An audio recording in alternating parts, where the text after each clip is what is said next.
E vamos continuar falando um pouco sobre a Sabina Spielrein. Gente, olha que babada essa história.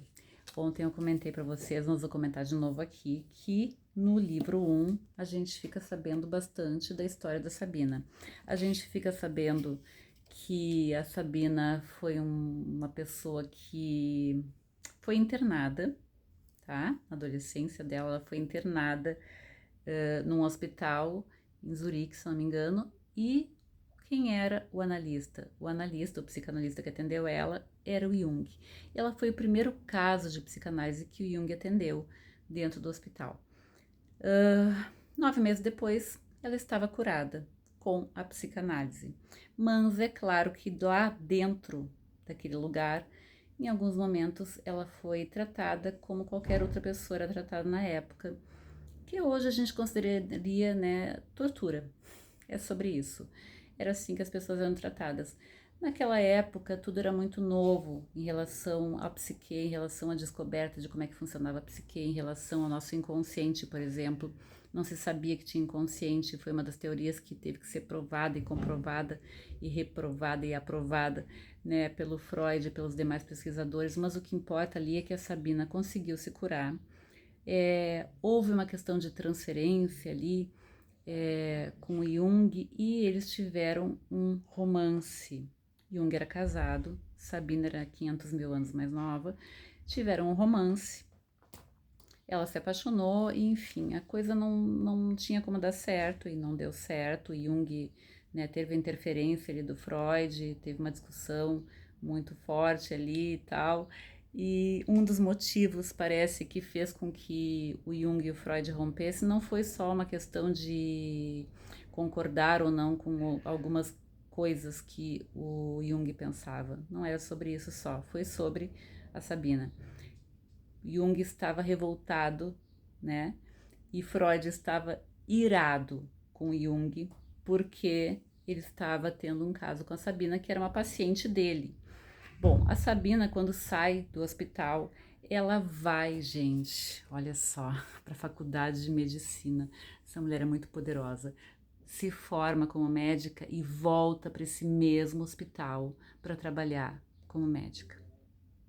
Você conseguiria voltar para o lugar que te fez sofrer, voltar para um lugar que te traz memórias tão fortes como ela teve, tão negativas, e uma imagem que se tinha de si mesmo como uma pessoa altamente doente, mentalmente doente, comprometida, né? Com a sua sanidade mental, você conseguiria voltar? Pois ela voltou. Ela voltou, ela trabalhou ali e ela foi a segunda mulher psicanalista da história, certo? E a segunda mulher psicanalista a entrar para a sociedade lá do Freud. Ela foi convidada para entrar depois de muito tentar. Ela escreveu artigos muito importantes, muito importantes, e eles tiveram que ouvir a apresentação dela e não teve outro resultado não ser o convite para entrar nessa sociedade.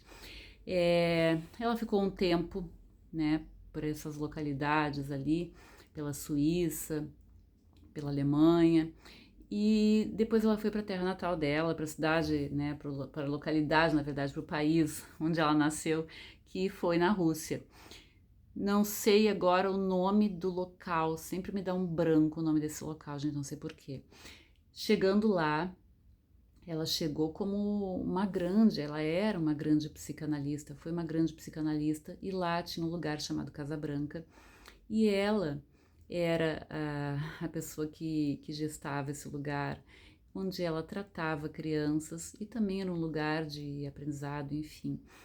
O filho do Stalin, inclusive, foi uma das crianças que esteve lá. Então, ela começa a trocar muitas correspondências, né, com Jung e com Freud, com ambos, tá?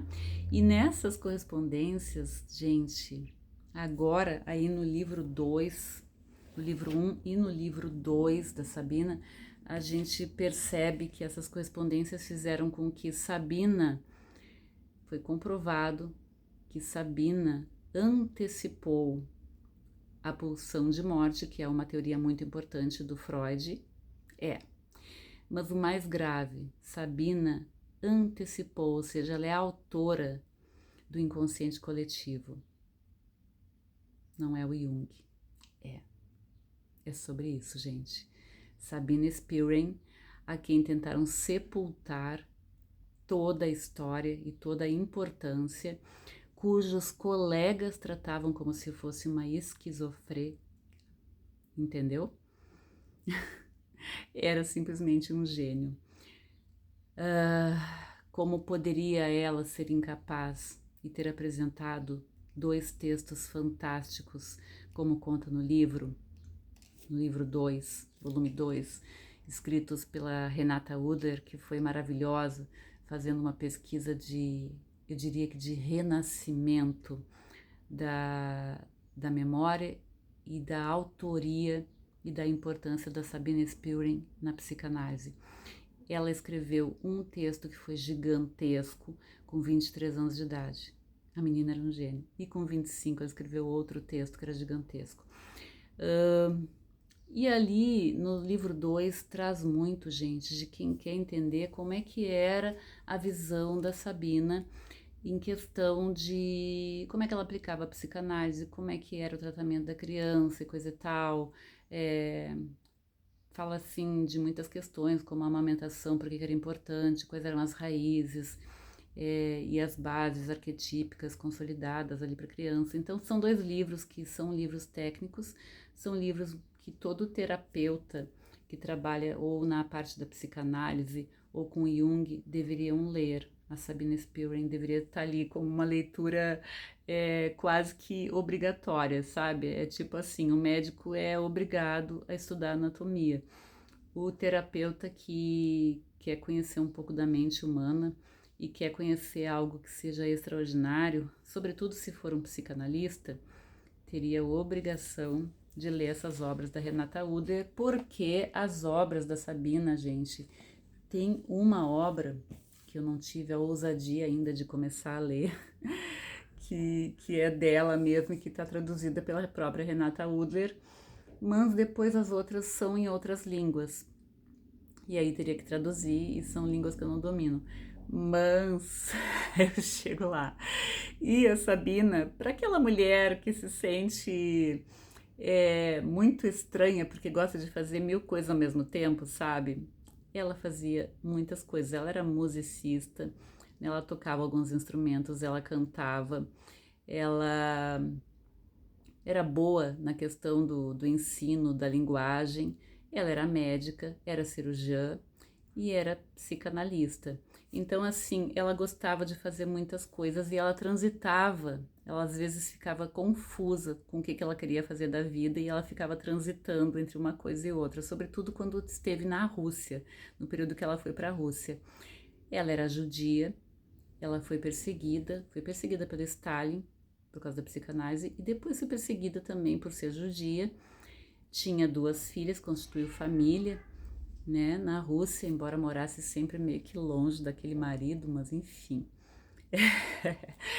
Ela, tragicamente, no final da história, ela vai para um campo, né? Ela vem a falecer com as 2 filhas, como todos os judeus da época. Mais ou menos isso, vocês entenderam? Ela não teve como escapar do Holocausto, da morte, da perseguição, mas hoje a gente tem a possibilidade de ver o que essa mulher genial, forte, guerreira, perseguida, taxada como louca, fez por todos nós. E graças a Sabine Spiering, hoje eu posso estudar sobre inconsciente coletivo e arquétipos, que é uma coisa que eu estudo há tanto tempo. E quem foi a autora?